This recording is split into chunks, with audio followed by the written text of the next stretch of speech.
All right, fans. He's one of my favorite people to watch here local.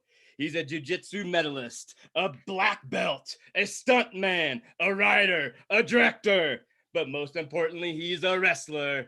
From Rocky Mountain Pro, it's Chango Bronson.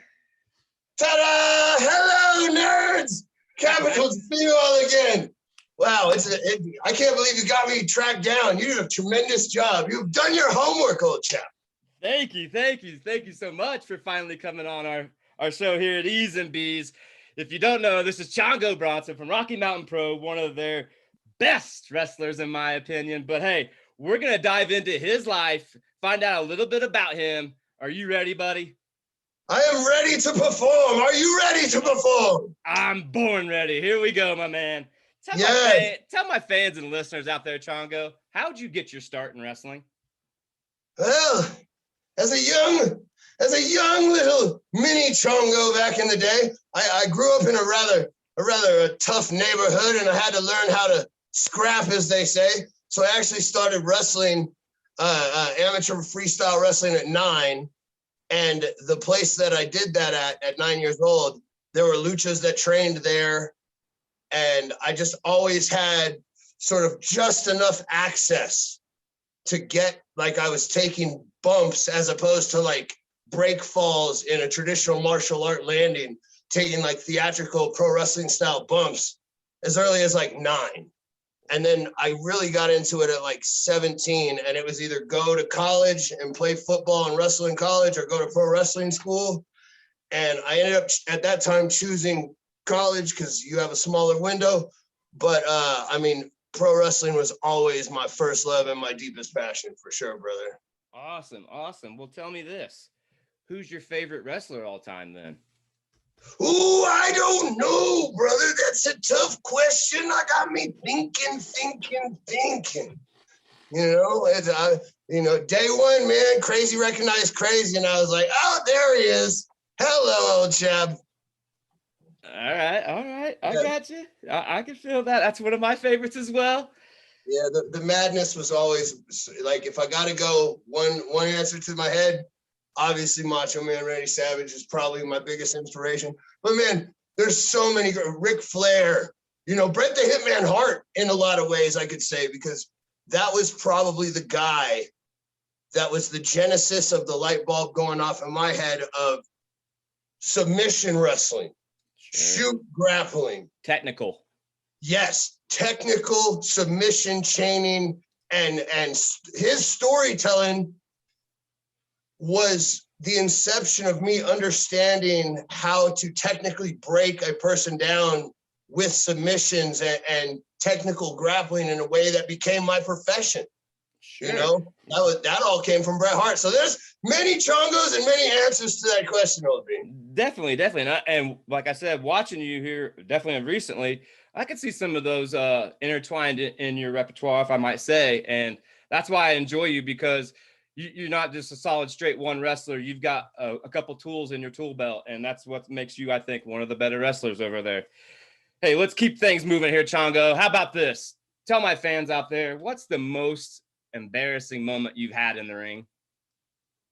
Woo, that's a great question.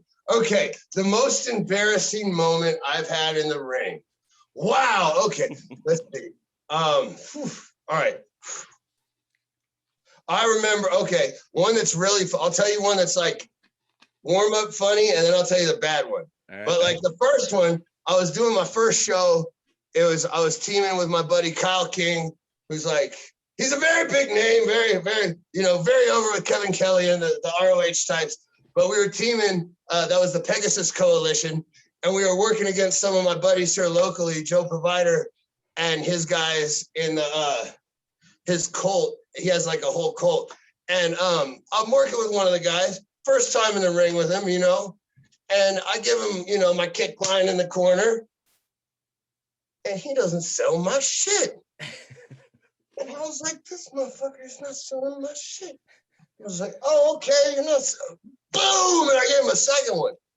Now he's selling. Turns out I knocked the wind out of him with the first one. I know. I felt so bad because I was like, woo, because I saw it. And this local photographer, Caitlin Rice, she got this like perfect view of like the moment of like ripple impact in like my face, and I'm grabbing, like, you gonna sell this one, man. Paying for it on this one. Here's the receipt, right?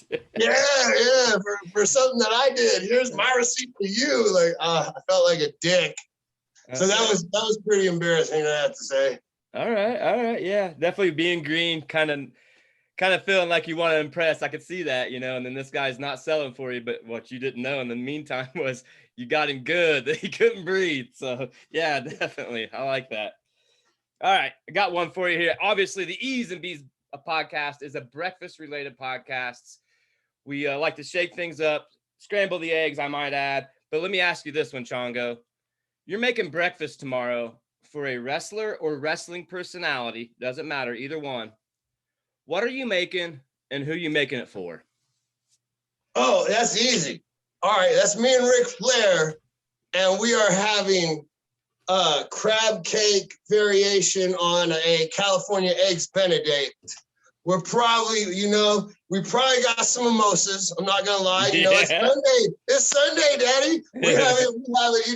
We have mimosas definitely. I'm thinking I might have a little bit of like that creme flam on the poached eggs. It'll be magnifique, man. And then we also have the grapes, getting fed grapes at the same time. Yeah, it's a good time, brother. I would love to join. That sounds like an amazing time. And on top of that, just to be in his presence, that would be a good thing as well. Hey, let me ask you this. What's your favorite thing about wrestling? It is the most encompassing artistic medium that I know of. And on top of that, for me personally, this is the platform and sort of the social identity that allows me, and silly as this sounds, to be my most authentic and genuine self when I walk down the street.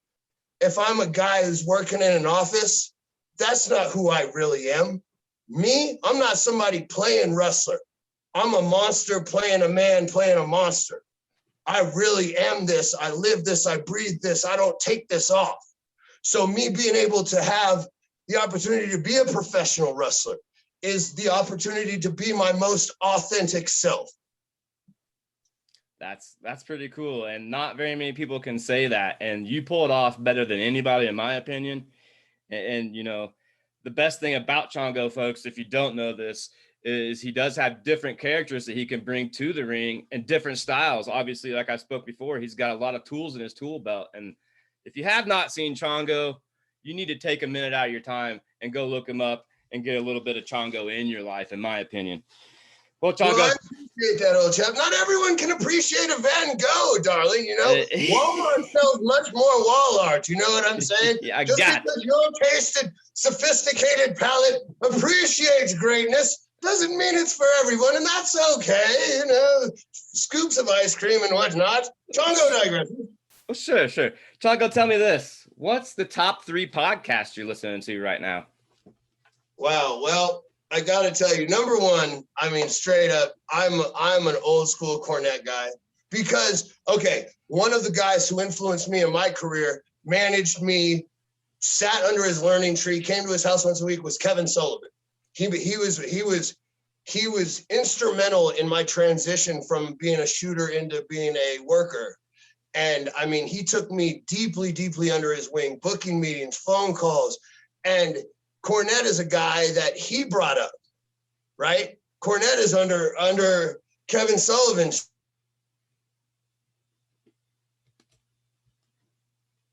Also, as a shooter, I have a degree of authenticity that I appreciate in this art form, in this sport of professional wrestling. And so, yeah, Jim Cornette's number one, brother.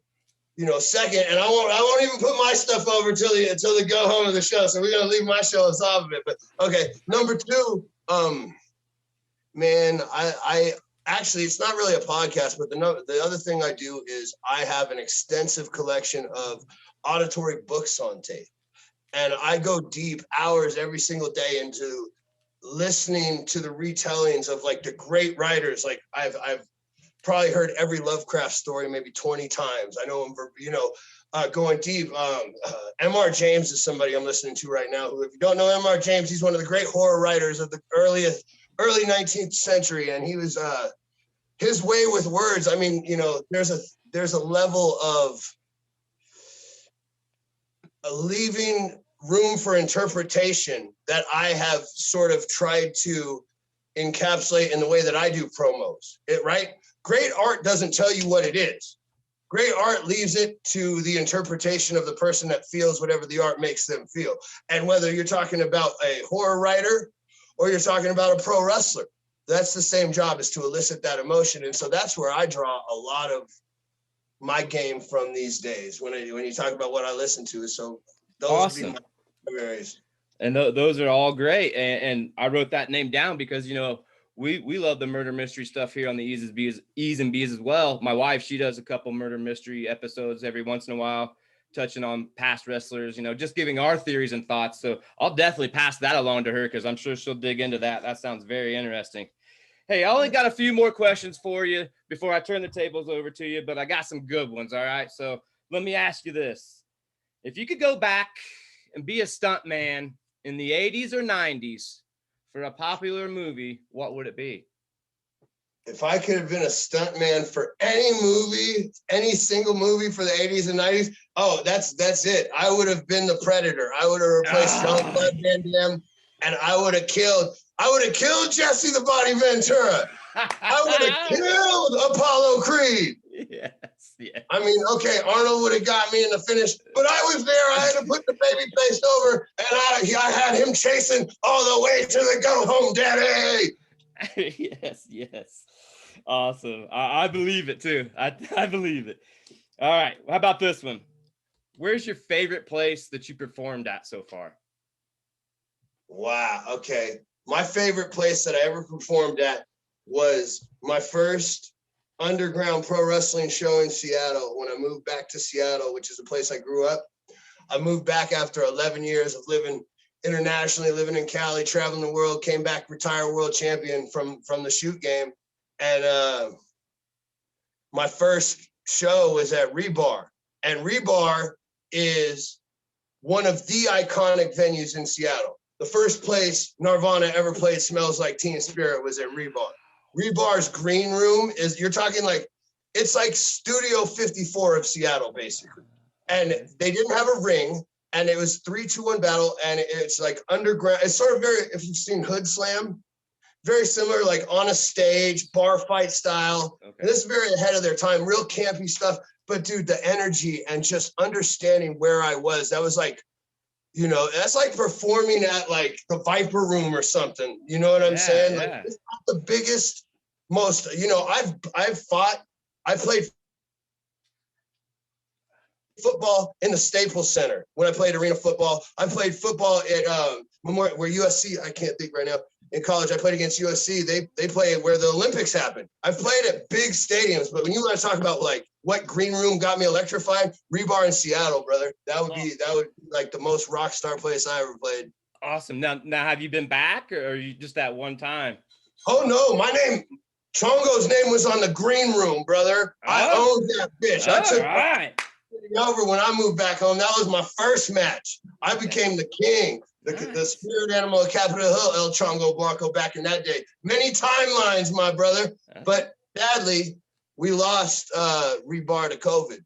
Oh yeah. Unfortunately, and they were fighting a good fight before that because they were having a file for like legendary status of a venue or whatever to not just get ran over. But this is the days we live in, and that's why it's that much more sacred to me now. And that makes so much more sense. I totally can feel you on that for sure. Yeah, that stinks that happens. Hopefully, maybe in the future something will happen. But hey, just a couple more before I turn the table over to you, man. I gotta ask, what's your dream match, buddy? Who would you want to wrestle? Okay, one time, deep on a DMT excursion where we had to go deep within the inner self to find the deepest questions before we could find the deepest answers. And I have found this answer at the deepest well. And are you ready for this? I'm ready. All right, three-way match. Chongo, Rampage Jackson, and Darby Allin. Wow. Each side of the spectrum, I get it. And my favorite UFC fighter of all time. Sorry. Guys. I've known both those guys a long time. Wow. And the interpersonal dynamic and the Darby be flying and be ping-ponging and just coming back like a maniac. And me and Ramp would be standing and banging it. It would be beautiful, chaotic violence. Yes, it would be punk rock with fists. Awesome. I agree. Three of my favorite wrestlers. Obviously, Rampage, UFC, Bellator, whatever. He's always been my favorite fighter. Man, that would be a match to see for sure, Chongo. That would be great. That's a good dream match. All right, last one I got for you before I turn it over to you, man. Tell my fans and listeners out there, what do you want the Chango Bronson legacy to be? That I lived uncompromised as my true artistic self, and that in that I had earned the respect of the baddest people in the game. Like, I might not be the most well-known person to the average fan out there, but you ask a lot of the hottest workers in the game right now. You ask a Jeff Cobb, you ask,